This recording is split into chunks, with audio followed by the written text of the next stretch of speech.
வணக்கம் ராஜி. அதாவது இலங்கை தலைநகர் கொழும்பிலிருந்து ஸ்ரீலங்கன் ஏர்லைன்ஸ் பயணிகள் விமானம் சென்னை சர்வதேச விமான நிலையத்திற்கு வந்தது.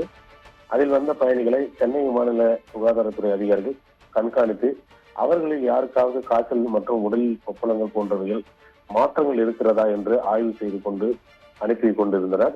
அப்போது அந்த விமானத்தில் வந்த திரிபுரா மாநிலத்தைச் சேர்ந்த சுமார் 35 வயது மதிக்கத்தக்க ஆண் பயணி ஒருவர் முகத்தில் கொப்பளங்களாக இருந்தன. இதை கண்டுபிடித்த சுகாதாரத்துறை அதிகாரிகள் அந்த பயணியை வெளியில் அனுப்பாமல் நிறுத்தி வைத்து அதோடு அவரை தனிமைப்படுத்தி விசாரித்தனர்.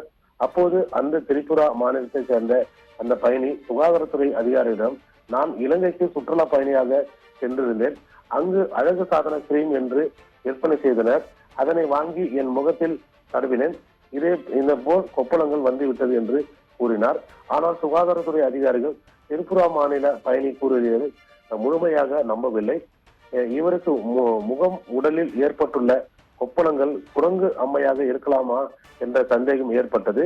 உடனடியாக தனி ஆம்புலன்ஸ் மூலம் சென்னை விமான நிலையத்திலிருந்து அந்த திரிபுரா மாநில ஆண் பயணியை சென்னை ராஜீவ்காந்தி அரசு பொது மருத்துவமனைக்கு அனுப்பி வைத்தனர்.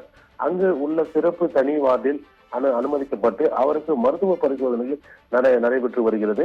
இது பற்றி சென்னை விமான அதிகாரி தரப்பில் கூறுகையில், சந்தேகத்தில் அந்த திரிபுரா மாநில பயணியை சென்னை மாநில சுகாதாரத்துறை அதிகாரிகள் ராஜீவ்காந்தி அரசு மருத்துவமனைக்கு பரிசோதனைக்காக அனுப்பி உள்ளனர்.